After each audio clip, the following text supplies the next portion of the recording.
Okay, after a few weeks of break from Exodus, to give way dun sa ating Pray, Care, Share. Marami na po ba kayo natutunan? Dun sa Pray, Care, Share? Amen. Okay, na-apply na ho ba? Okay, may isang sumagot. Okay, so iba, konti. Okay lamang po yan. So ngayon, balik na po tayo sa ating Book of Exodus. Okay? So, napakaganda po ng Book of Exodus. Marami na po ba kayo natutunan nung nasa Exodus series po tayo? Ayan, kasi napakaganda po. A quick reminder, dito sa timeline niya. Of course, yung chapter 1 to 3, yung Call of Moses, yung birth ni Moses, and of course, yung 7 to dito po sila pinalaya. Because before, they were enslaved, Enslaved po sila ng Pharaoh. They were in bondage, yung mga Israelites. Just like many of us, before we met the Lord Jesus Christ, we are in bondage. Ano po? Ano mga bondage yan? Like pornography, gambling, nicotine, drugs, wrong relationship, and many other things, So ngayon po, pinalaya sila ng Panginoon, dinala sila sa wilderness. Ano po? Usually, yung promised land na pinangako sa kanila ng Panginoon ay dapat lamang po ay kaya nilang makarating doon in 40 days. But it took them 40 years. Bakit po? Because of these chapters, yung sanctification. Kailangan silang i-prepare ng Diyos, Kasi po, sa totoo lamang, ang mga Israelites, pag dinala agad ng Diyos sa promised land na hindi alam kung ano ang gagawin, ano po mangyayari?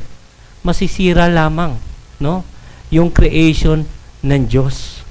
Most of the time, marami po sa atin ang nagkakaroon ng blessing, malaking blessing. Pero marami din sa atin ang hindi alam kung paano i-handle ang blessing.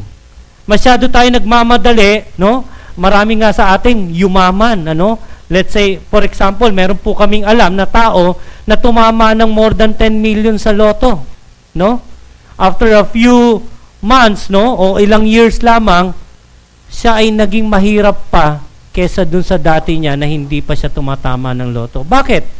Because hindi niya alam kung paano i-manage. Hindi niya alam kung paano ang gagawin. So, nangyayari sa atin, if we are not prepared dun sa malaking blessing ni God, ito pa yung nagiging distraction natin. Dito pa tayo nasisira. So, ganun din ang mga Israelites. That's why God took them dun sa wilderness for sanctification para turuan sila ng mga alituntunin at ng mga kautusan ng Diyos. Kaya nga nagkaroon ng 10 commandments. So ngayon, pag-aaralan po ulit natin yung 10 commandments, ito po yung summary ng 10 commandments. Sa ulado pa ho ba niyo ang 10 commandments? Sino po nakakasaulo? Taas po ang kamay. Okay, may wala. So, okay naman po yan. Again, basahin po natin ng paulit-ulit. Maganda po ay masaulo rin po natin ang 10 commandments. But let me remind you, number 1, thou shalt have no other gods before me. Number 2, thou shalt not make any graven images. Number 3, thou shalt not take the name of the Lord thy in vain. Sabay-sabay po tayo. Number 4, remember the Sabbath day, keep it holy. Number 5. Number 6. Number 7. Number 8. Number 9. And number 10. So, that is the 10 commandments. So, sa ulado nyo na ho? Hindi pa, of course, Basahin po natin lagi, ng madalas, para po ito ay sa ulan natin. But let me ask you, what enters your mind when you hear the 10 commandments? Ano po ba ang pumapasok sa isipan ninyo? Alam niyo po, marami sa atin, na pag naiisip ang 10 commandments, unang-unang may isip ay, naku, mahirap gawin to. Hindi namin kaya to. Pang Moses level lamang ito. Ganun po yung ating iniisip. At merong ibang tao na pag iniisip yung 10 commandments, ang iniisip nila, is it for our salvation? Pag ba inobey ko ang 10 commandments, ay magkakaroon ako ng ticket papuntang langit? Ako kaya ay maliligtas sa pag-obey ko sa 10 commandments? Ayan, tanong niyo po sa katabi niyo, tama o mali? Okay, so let me remind you. Sabi nga dito, faith in Jesus Christ plus good works equal salvation. Tama po ba yan? Okay? Sabi nga po sa Ephesians 2:8 and 9, for by grace you have been saved through faith, and that not of yourself, it is the gift of God, not by works, lest any man should boast. So ano sabi dyan? For by grace you have been saved through faith. Faith in the Lord Jesus Christ, and not of yourselves. Hindi daw po dahil sa inyong sarili. Hindi daw po dahil sa inyong kakayahan. Ito daw po ay bigay ng Diyos. It is a gift of God. Not by works, not by works. Hindi raw po sa sarili nating gawa. Lest any man should boast. Para daw po walang makapagyabang. Because it will be unfair to a lot of people, no? Kung mababasihin natin ang ating kaligtasan dahil sa ating gawa. The advantage na yung mga kagaya nila Henry C., no? Na maraming pera. Kayang-kaya niya magpatayo ng ilang CCF churches, no? Ilang building. Pwede niyang ibigay yung buong Mall of Asia parang gawing worship center, no? Unfair yon. Paano yung mahihirap? Paano yung walang kakayahan na makapagtayo ng mga orphanage o ng mga institusyon nakakatulong sa kapwa? Paano yung walang kakayahang magbigay? Di ba? So, hindi po sa gawa tayo maliligtas. Ano po? So again, faith in Jesus Christ plus nothing equal salvation resulting to good works. So, ang sinasabi po dyan, yung pananampalataya natin sa Diyos plus nothing, wala na. Ano po? Yung po yung ating kaligtasan. At yung kaligtasan na yan, pag meron na tayo, yan yung magbibigay sa atin ng motivation to good works. No?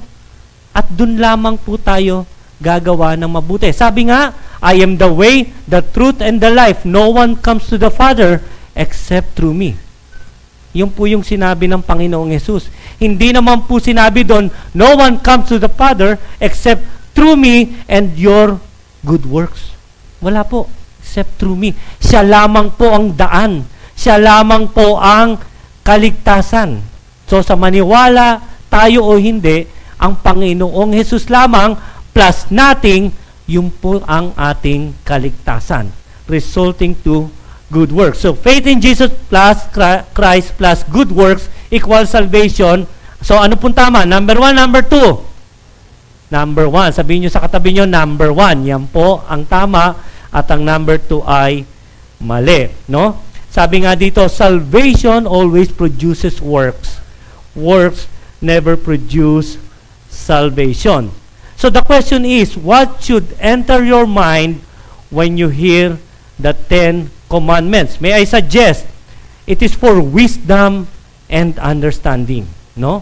Wisdom and understanding. Ito po kasing 10 commandments na to ang magbibigay sa atin kung anong tama at mali. At least we know how to behave, no? Kung paano tayo maging godly. Yan yung magbibigay sa atin ng wisdom at pang-unawa. Next, for your own protection. Bakit for your own protection? Because if you are walking in God's ways, no? Dun sa mga command ni God, ano? Wala kang trouble. Hindi ka mapapahamak. Hindi ka madedemanda because hindi ka magko-commit ng adultery. No?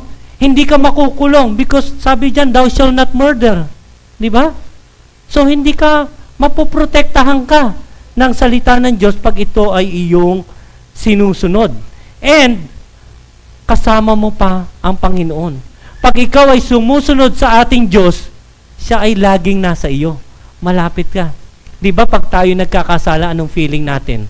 Doon tayo tinatamad na pumunta sa church, ayaw nating umattend dito kasi feeling natin tsaka na magpapakatino muna ako. Di ba? Sabi nga nung kanta, gusto kong bumait pero di ko magawa. Di ba? So, ganun ang feeling natin, pag tayo ay nasa kasalanan, malayo tayo sa Diyos. Pero pag tayo ay sumusunod sa Kanya, ang feeling natin, malapit tayo sa ating Diyos. Next is for honoring God, no? By obeying God's commands, you are giving honor to our God. And even the people around you, masasabi nila, ay, itong taon to, meron Diyos sa buhay.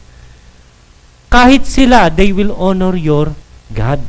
Kasi maganda kang halimbawa. Sabi nga sa Deuteronomy, so keep and do them, for that is your wisdom and your understanding in the sight of the peoples who will hear all these statutes and say, surely this great nation is wise and understanding people. So just imagine that. Ano daw ibibigay sa inyo pag ginawa po natin ito? Sabi, keep and do them, wisdom and understanding. So yan po ang matututunan natin sa 10 Commandments. What else? For what a great nation is there that has a God so near to it, at is the Lord our God whenever we call Him. Malapit po tayo sa ating Diyos. Sabi nga nila, the safest place is not the absence of danger or troubles, no? It's in the presence of God. Nandun po yung ating kaligtasan. Nandun po yung ating protection, no? Ano pa sabi? And what nation is there so great that has statutes and judgment so righteous as all this law which I set before you this day? They will call you righteous. Ano? People who doesn't believe in God, magiging mataas ang respeto at pagtingin sa iyo. And there's a big possibility or chances that they will follow your God also. No? Kasi nakikita nila, ay, matinong tao ito. Matinong citizen ito. Matinong bansa ito. Walang laglag bala. Diba? So, ganun po. Pag tayo sumusunod sa alituntunin ng Diyos, no, tayo ay titingalain ng mga tao. Sabi nga sa Proverbs 3:1-4, my son, do not forget my teaching, but keep my commands in your heart, no? For they will prolong your life many years and bring you prosperity. So napakaganda pong pangako ng Diyos. Pag tayo daw po ay sumusunod sa kanyang mga command at nilalagay ito sa ating puso, ano ang pangako niya? They will prolong your life and bring you prosperity, no? Sabi nga, let love and faithfulness never leave you. Bind them around your neck, write them on the tablet of your heart, then you will win favor and a good name in the sight of God and man. So napakaganda po. You will win favor. Ibig sabihin po, talagang titingalain ka at hahangaan ka ng ibang mga tao. So just imagine that, ano? Kung ang lahat ng Pilipino ay sumusunod sa Diyos, di ba? Ibig sabihin, tayo ay titingalain kahit ng ibang bansa. No? You know, pero iniisip natin, ay, kaya alam, brother, ako hindi ko nga sa ulado yung 10 Commandments na yan eh. Napakahirap po niyan eh. Ay, alam nyo, there's a good news. Because the Lord Jesus Christ summarized the 10 Commandments in 2 commands. Basahin po natin sabay-sabay, Matthew 22:34-40. But when the Pharisees, they gathered themselves together. One of them, a lawyer, asked him a question, testing him, Teacher, which is the great commandment in the law? And he said to him, You shall love the Lord your God with all your heart and with all your soul and with all your mind. This is the great and foremost commandment. The second is like it. You shall love your neighbor as yourself. On these 2 commandments depend on the whole law and the prophets. So, sinamarize ng Panginoong Jesus saan? You shall love the Lord your God and love your neighbor as yourself. So, sinimplify po ng Diyos ang 10 commandments. Bakit po? Masasabi ba natin, paano yung 10 commandments? Di ba? Bakit dun 10? Bakit ito naging 2? Ano pong sabi ng Panginoong Jesus? On these 2 commandments depend the whole law, the entire commandments, and the prophets. So, dapat po ang matutunan talaga natin is to love God and to love our neighbor. So, So makikita po natin dyan. So the 10 Commandments was divided into 2 parts. So yung 1 to 4 po, it's about your relationship with God. And 5 to 10 is yung relationship po ninyo sa others. No? So hinati po yan sa dalawa. Kaya ngayon daw, ang pinag-uusapan po sa 1 to 4, it talks about your relationship with God.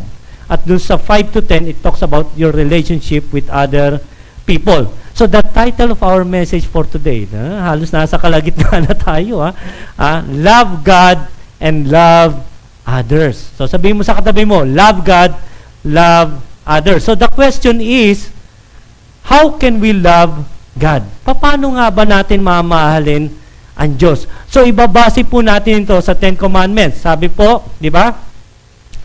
Number 1, put God at the center of your life. No? Gawin po nating Diyos ang ating Diyos. Marami po nagsasabi, ako naniniwala sa Diyos. But the question is, ang buhay mo ba ay nakasalalay talaga sa Diyos? Binigay mo ba talaga ang iyong buhay sa Diyos? No? Marami sa atin, nilalagay natin ang Diyos, no, sa isang tabi. No? Kaugalian po natin yan. Katulad din po tayo ng mga Israelites. Kaya nga sinabihan sa 10 Commandments, thou shalt have no other gods before me. Because most of the time, we are like the Israelites. Mahilig tayong gumawa ng Diyos. No? Gustong-gusto natin gumawa ng Diyos. Minsan, hindi man tayo gumagawa ng Diyos, pero ina-appoint natin ang sarili natin bilang ating Diyos. No? Ganyan ang ginawa ng mga Israelites. In Exodus 32 verse 1, now when the people saw that Moses delayed to come down from the mountain, the people assembled about Aaron and said to him, come make us a God who will go before us. As for this Moses, the man who brought us up from the land of Egypt, we do not know what has become of him. So nung si Moses po ay nagpunta sa Mount Sinai, ang ginawa po ng mga Israelites, including Aaron, na supposed to be assistant po ni Moses, sila ay naggawa ng Diyos nilang sarili. No? Gumawa sila ng sarili nilang Diyos. Ano? So, thinking na si Moses, wala na yan, hindi nababayan. Nag-missing in action na yan. So, gumawa sila ng sarili nilang Diyos. So, ganun din po tayo. Madalas, gumagawa din tayo ng ating Diyos. At yung Diyos na yon ay ang ating sarili.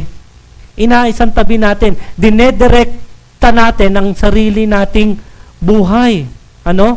Tayo ang nagmamanage ng ating buhay. No? Kaya kadalasan, pag tayo nag-manage ng ating buhay, ano nangyayari sa atin? Disaster. Puro kamalian. Mga wrong decisions in life. No? Maaaring masabi mo na, ay hindi, ako masipag ako. Successful ako. No? May ibang tao nga, naging billionaire sa sobrang galing nila. Nung nagkaroon ng crisis sa bansa nila, from billionaire, naging millionaire, anong ginawa? Nagpakamatay sa loob ng Jaguar niya. Once na tayo ang nag-manage at nagdirekta ng ating buhay, papalpak yan. No? Diba? Marami sa atin ang naniniwala sa Diyos pero hindi binibigay ang buhay sa ating Diyos. Nagsasarili tayo. We do it on our own way. Ang sinasabi natin, my way. Diba? Kaya nga sikat na sikat si Frank Sinatra. Diba? Natatandaan niyo po ba si Frank Sinatra? Ano? Ano yung kanyang pinakasikat na kanta? Yung My Way. Di ba? So just imagine that. Pag my way, ang mangyayari sa atin, chaos. Trouble tayo. Try to sing that in public. What will happen to you? Somebody might shoot you. Di ba? Baka barilin ka. Because literally, no? Or hindi, ang my way talaga, it brings chaos in our lives. No? Chaos lamang po idudulot niyan. Dahil hindi po tayo Diyos, wag tayong umarte na bilang Diyos. No? Lagi nating iisipin na yung talent natin, yung kagalingan natin, sa Diyos din ang galing yan. No? What else? Pag my way, it brings confusion. No? Kaya nga yung iba, anong ginagawa? Nagkakaroon ng mga maling relationship, thinking na yun ang mabuti sa kanila. Minsan hindi natin nalalaman kung anong tama at mali kasi sinusunod natin yung ating flesh. kung ano yung makakapag-please sa ating sarili. What else? It brings pride, no? Thinking na tayo yung pinakamagaling at hindi natin kailangan ng Diyos, kaya nagkakaroon din tayo ng self-reliance. Ay, hindi ko kailangan si God, no? Alam nyo ba, ang pinakamahirap na sira na tao ay yung napaka-successful at napakabait na tao. Kasi feeling niya mabait naman ako. Mahusay naman ako. Successful ako. No? Minsan, ang thinking nila, hindi nila kailangan yung Diyos mo. Dahil mas magaling pa sila sa iyo. So yan, my way. My way kasi magaling ako. Alam nyo, pag my way ka ng my way, no? Ay, ikaw ay parang si Lucifer. Uy, grabe ka naman, brother. Ba't naman parang si Lucifer? Kasi ganyan po ang ugali ni Lucifer. Alam niyo po, sabi sa Isaiah 14, ito po, ang sinasabi po dito si Lucifer, sabi diyan, "You said in your heart, I will ascend to the heavens. I will raise my throne above the stars of God. I will sit enthroned on the mount of assembly, on the outmost heights of Mount Zaphon. I will ascend above the tops of the clouds. I will make myself like the Most High." So kung manonotice nyo po sa mga verses na yan, puro I will, no? Parang minsan tayo rin, I will do this, I will do that, I think this is the best for me. Puro I. Minsan hindi natin hinahanap yung kalooban ng Diyos sa ating buhay. So pag ganyan ang ating attitude, tignan po ninyo yung katabi nyo, baka may buntot na, baka may sungay na, no? Para tayong si Satan wanted God's house. Sabi niya, you said, I'll be above the clouds just like God, the Most High. Diba? So, ganyan po, no? Pag puro tayo sarili ang ating inintindi, wala tayong pinagkaiba kay Lucifer. So, the solution is, love the Lord your God with all your heart, with all your soul, and with all your mind. Diba? So, yan po ang lagi nating iisipin at dapat nating gawin, no? Second, unload the idols from your life. Bakit? Ano po bang kaibahan ng ginodiyos mo ang sarili mo at yung mga idols? Maaaring sinasabi natin, hindi, nag-church naman ako eh. Hindi ko tinatrato ang sarili ko na Diyos. Humble naman ako. Diba? Kaya lang, marami sa atin ay gumagawa ng mga idols. Diba? Sabi nga, but seek first the kingdom of God and His righteousness, and all these things shall be added to you. Dapat hanapin natin ang ating Diyos. Pero instead na hanapin natin ang ating Diyos, gumagawa tayo ng sarili nating mga idols. Ano ba yung mga idols na yan? Diba? Sabi sa Ten Commandments, thou shalt not make any graven images. Or basahin natin yung complete verse niya. You shall not make for yourself an idol in the form of anything in heaven above, or on the earth beneath, or in the waters below. Wag daw po tayo gumawa ng mga Diyos-Diyosan. Ganyan din po kasi mga Israelites. Alam nyo po, sabi nga dito, He took this from their hand and fashioned it with a graving tool and made it into a molten calf.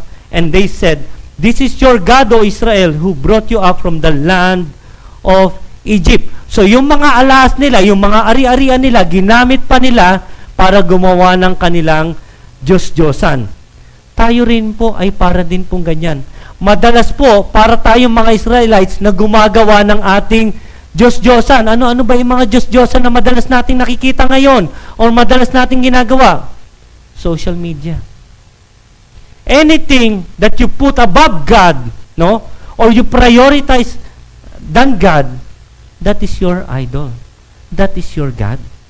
Pagkagising ninyo sa umaga, ano yung una ninyong naiisip?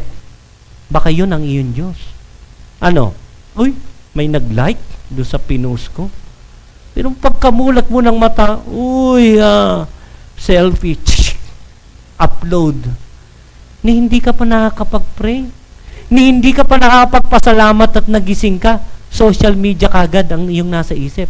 Facebook, Twitter, diba? Viber, at marami pang iba. Diba? What else? Ayan, mga games. Hello, mga kabataan, at yung mga hindi ka masyadong kabataan, diba? Games. No? Marami dyan sa opisina, imbis na magtrabaho at maging productive, naglalaro. Hindi na yata Candy Crush ngayon, ano na ba uso ngayon? COC, Certificate of Candidacy? Hindi yun, So iba, mga laro, So yan ang nagiging priority natin. Mas marami tayong oras dito kaysa magbasa ng Biblia. No? Tapos dito, mahahalata mo yung mga addict ba? O nahihilig dito. Abay, pag namamatay siya dun sa laro niya, ay galit, mainit ang ulo. Halos ibalibag yung kanyang telepono. Di ba? So, yan. Ano po? Ginagawa natin Diyos. What else? Ayan. Gadgets. Nako. Tablet. Cellphone. Ngayon po, wala na akong makitang tao, except yata yung mga 4 years old, kahit 5 years old, may nakikita na ako na may hawak na cellphone.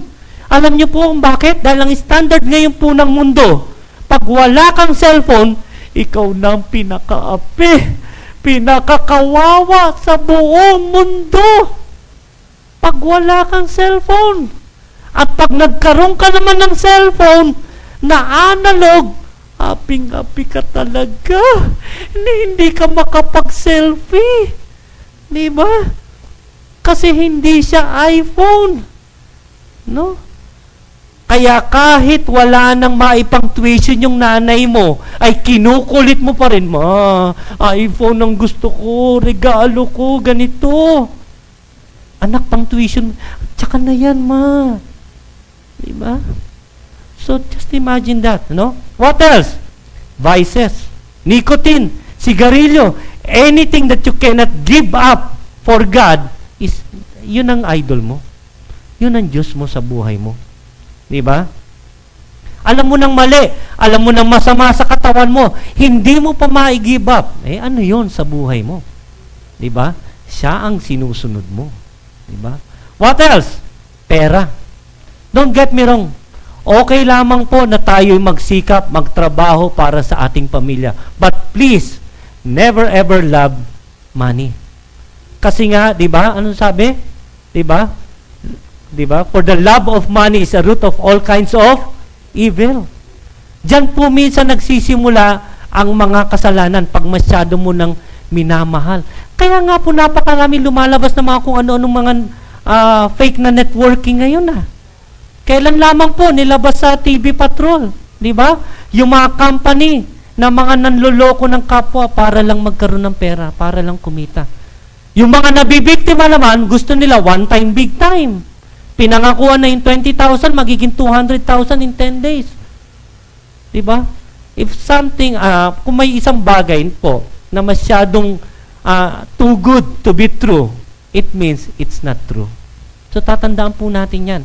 Ayaw po ng Diyos ang shortcut. Di po ba?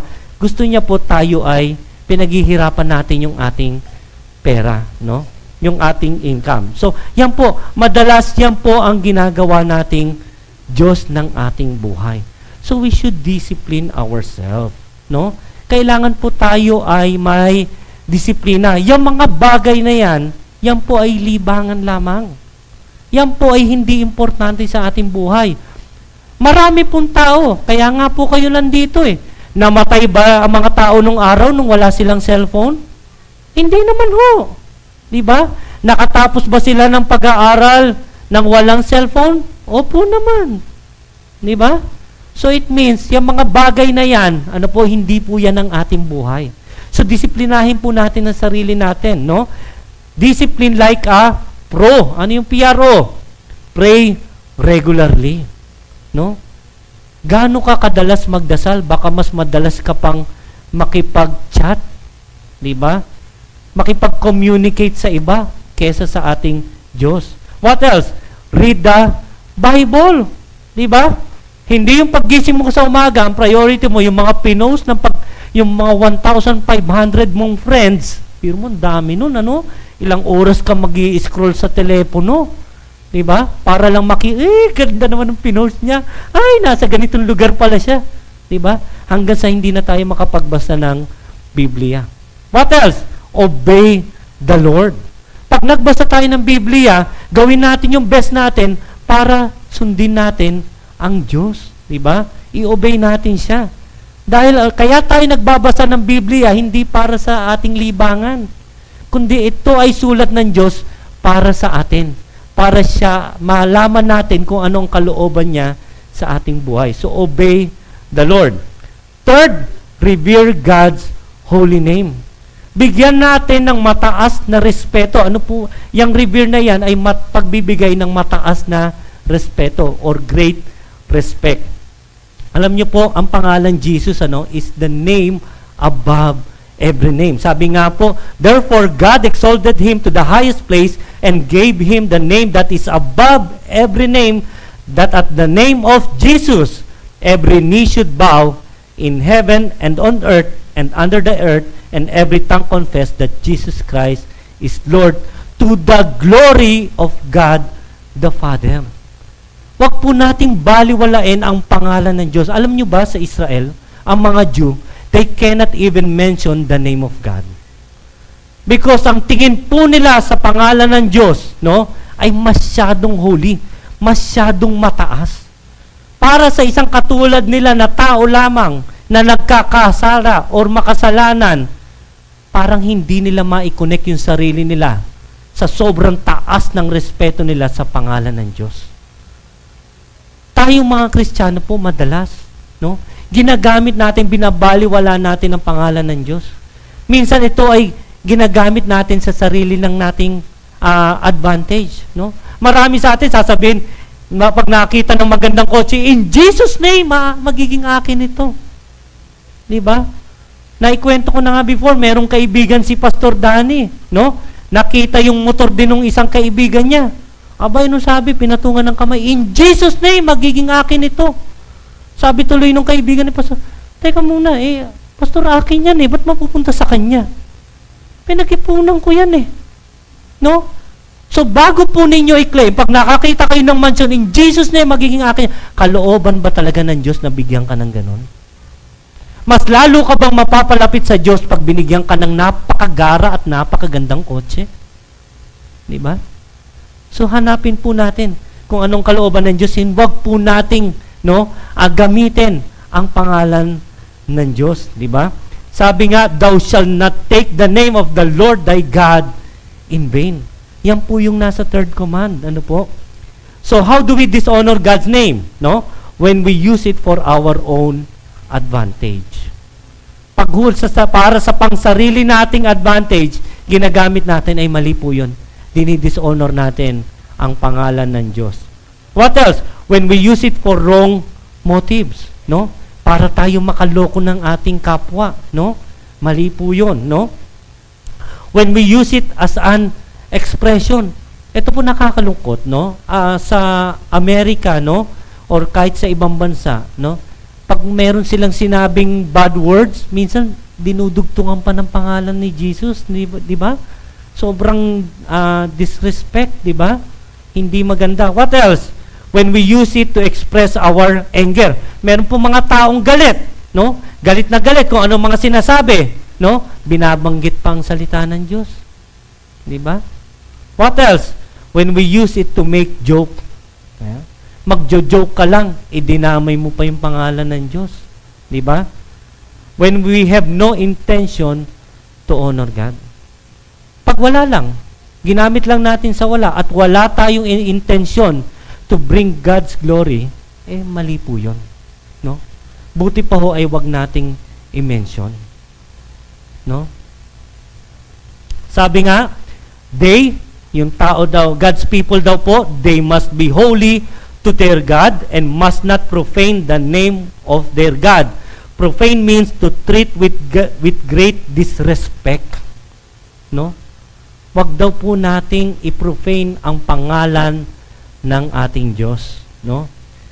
Even Jesus Christ Himself, tinuruan po yung mga disciple niya kung paano magbigay galang, di ba, sa pangalan ng Diyos. Sabi nga dito, this then is how you should pray, our Father in heaven, hallowed be your name. Ano po bang ibig sabihin ng hallowed?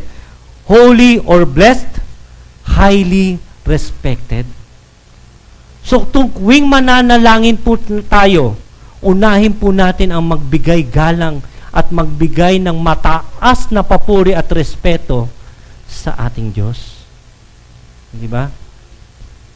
Fourth, enjoy your Sabbath day with God. Magkaroon po tayo ng Sabbath rest para din po sa ating kabutihan po ito. Bakit po? We have to enjoy God's provision. Bakit po naging provision ng Sabbath day? Alam niyo po ba, sa karamihan sa bansa po, no, at sa bansa po natin, mandatory po na meron talaga tayong isang araw na pahinga.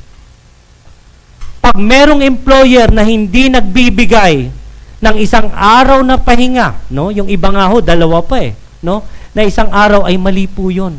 Illegal po yun. Ano po? Ang mandatory po, mandated by law, meron tayong isang araw na pahinga. So, provision po ni God sa atin yan. Ano po? Inalaw po niya talaga na yung mga batas ng ibang bansa ay kagaya ng 10 Commandments, no? Para po ma-enjoy natin yung kanyang provision. What else?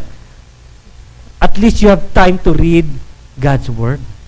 Kung sobrang busy ka, ipagpalagay natin, at least sa Sabbath day, dun sa pahinga mo, not necessarily Sunday, yung iba po sa atin, Monday ang kanilang Sabbath day, ano po, meron tayong pagkakataon na basahin ang salita ng Diyos. Diba? Makatapos ka man lang ng isang chapter. Diba? Makilala mo man lang ang Panginoong Jesus dun sa Book of Gospel. Diba? What else?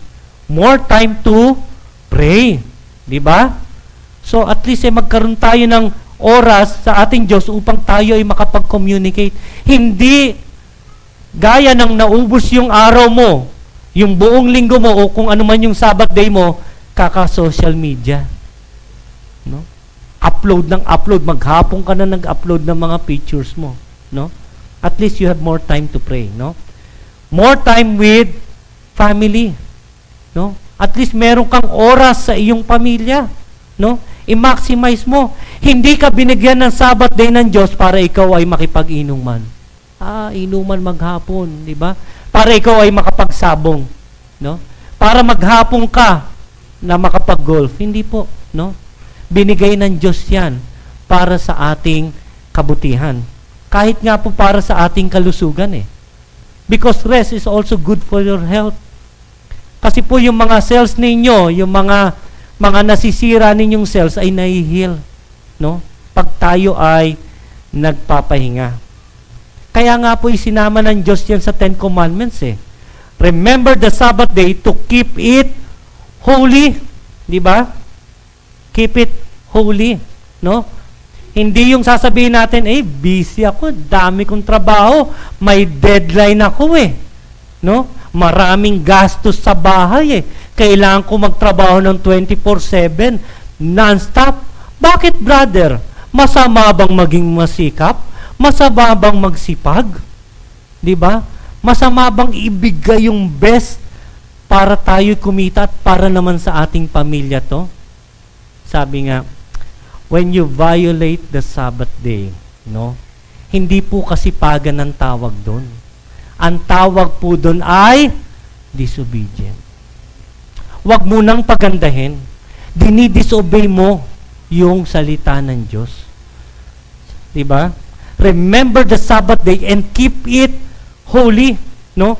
When you spend your Sabbath day, dapat daw ay keep it holy. Ibig sabihin, kasama mo rin ng Diyos because God is holy, no? At kung nasa ng Diyos, yun ay holy place, no? Ibig sabihin, dapat ikaw ay nag-i-spend time, no? Nag-i-spend ka ng time sa Diyos. Kaya nga keep it holy. So pag bina-violate po natin ito, no?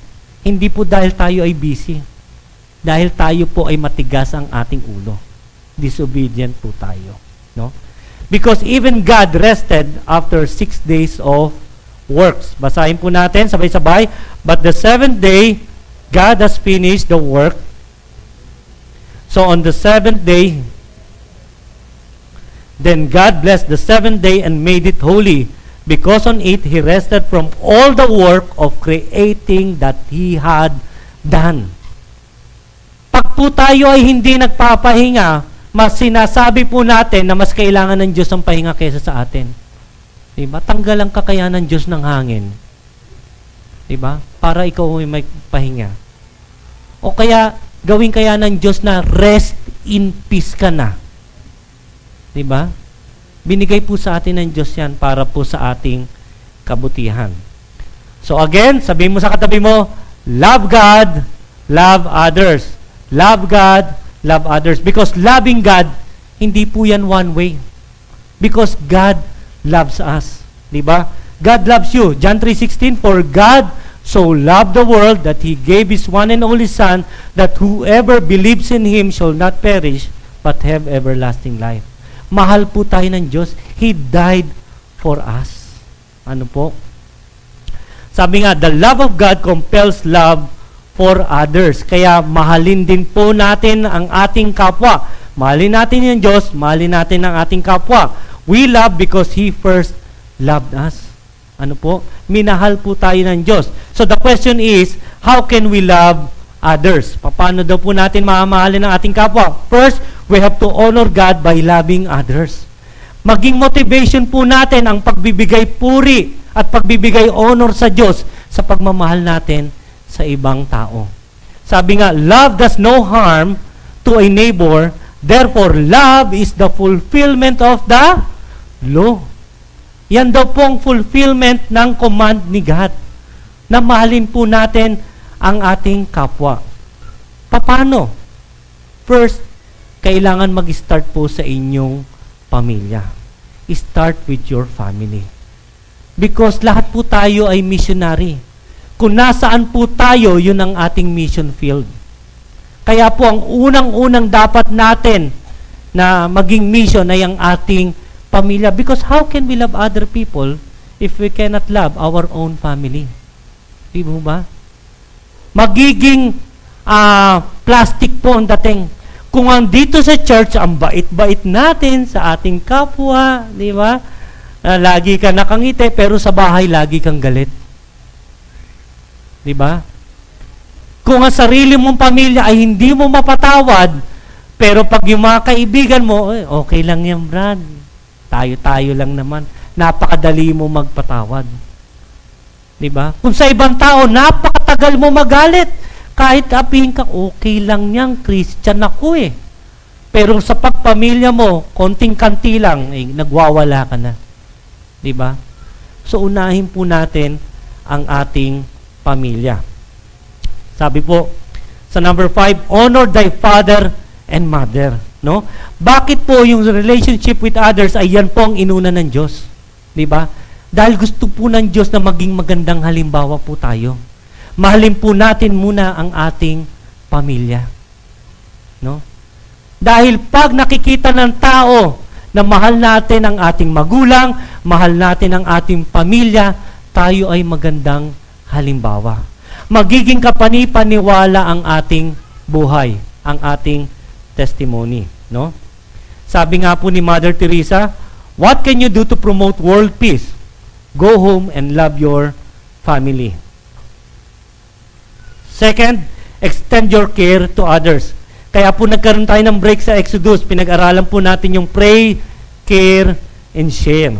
So hindi ko na po kailangang himay-himayin pa ho yan, ano? Dahil ilang weeks din po tayo. Halos 4 weeks po nating pinag-aralan yan. Siguro the best is i-apply po natin ito sa ating buhay. So how can we apply this? Example po natin yung Tanay Medical Mission na shinare ni Pastor Danny.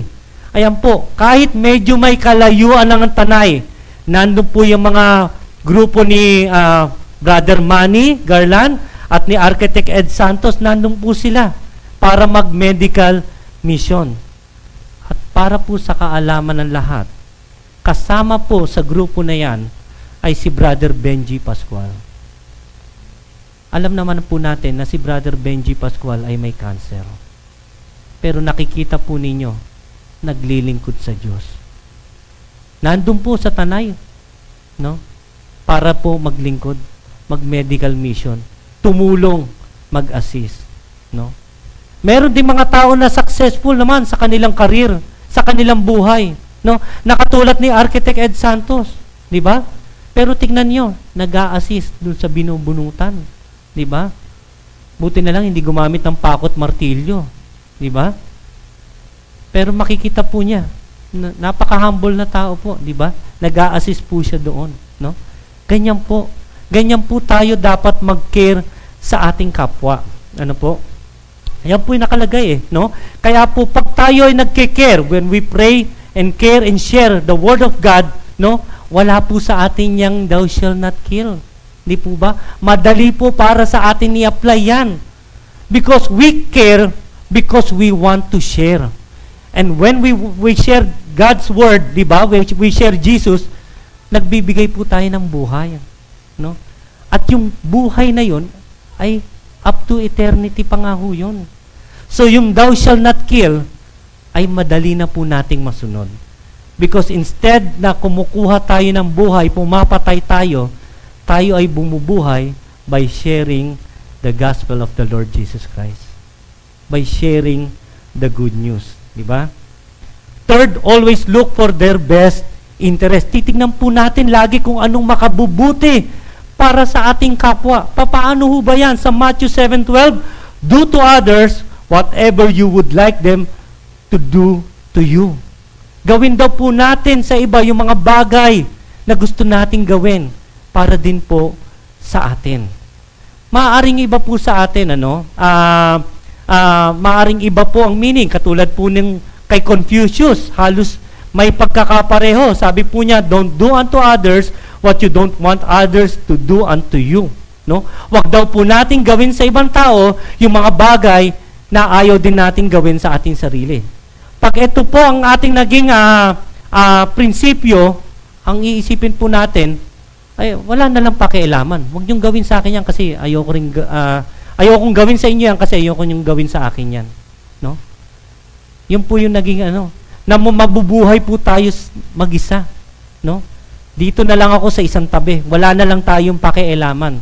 Yan po ang problema dyan yung kay Confucius. Ano po? Sabi nga dito, do to others as they do to you, reactive po yan. Ano? Yung kay Confucius naman, do not do to others as you do not want them to do to you, passive. Ano? Pero tignan po niyo yung wisdom ng ating Panginoong Hesus. Do to others as you want them to do to you. Proactive po yan. Ibig sabihin, mauna ka. Gumawa ka ng mabuti. Kung ano yung gusto mong gawin sa iyo, ay mauna mo nang gawin sa iba. Ipakita mo na yung halimbawa. Ipakita mo na sumusunod ka sa iyong Diyos. Diba? So, proactive. Diba? So, yung committing adultery and thou shall not kill, ano po, ay madali na po para sa atin. Because ang pag iniisip po natin ay para sa kabutihan ng ating kapwa, definitely, hindi ka magko-commit ng adultery. Bakit? Dahil ang adultery ay makakasira ng buhay. Buhay ng ibang tao at buhay ng iyong sariling pamilya. Diba? Kaya lagi po natin titignan kung ano po yung maganda para sa ating kapwa. And of course, hindi po natin nanakawan ang ating kapwa ng mga bagay, ng mga credibility o ng kung ano man. Ano? Dahil ang iniisip natin ay kung anong makabubuti para sa kanila. Fourth, as a Christian, we should always rejoice in the truth. Kasi kasama po yan dun sa description ni Paul ng love. Sabi nga, love is patient, love is kind, love is not envious or boastful or arrogant or rude. It does not insist on its own way. It is not irritable or resentful. It does not rejoice in wrongdoing, but rejoices in the truth. No? Dapat daw po yan ang attitude natin.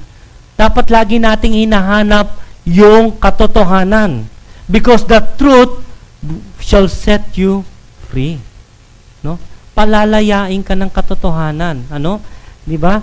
Kaya nga sabi, thou shall not bear false witness. No? Sabi nung message ni Pastor Eric, don't tell a lie, tell the truth. Di ba? So yun po, lagi po dapat tayo nasa katotohanan. Dahil dapat bilang Kristiyano, tayo ay natutuwa, tayo ay nalulugod, tayo ay nagre-rejoice sa katotohanan. Diba? Hindi sa kasinungalingan. Last but not the least, Think of what is holy. Diba? Sabi, finally, brothers, whatever is true, whatever is noble, whatever is right, whatever is pure, whatever is lovely, whatever is admirable, if anything is excellent or praiseworthy, think about such things. Yung daw po ang dapat lagi nating isipin. Di ho ba nung tinuro ko yung thou shall not covet? Garbage in, garbage out. Kung ano po yung madalas na nasa isip natin, no? Yung po yung ating gagawin, no? Kaya po dapat yung isip natin, no? Dapat kung ano yung nakalulugod sa ating Diyos. Yun po ang itanim natin sa ating isipan. Because covetousness is very, very dangerous. Ang covetousness po, ito po yung pinagnanasaan mo, yung bagay na hindi sa'yo. Because covetousness, no, will attack your mind. No? Sa isip mo yan, dyan siya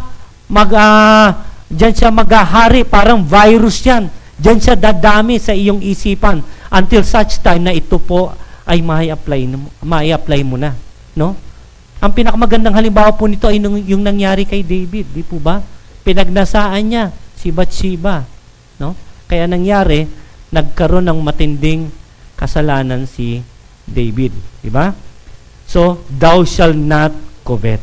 Kaya po yung thou shall not covet na yan ay kasama sa 10 Commandments, no? Dahil sa isip pa lamang gusto na po tayong itama ng ating Diyos.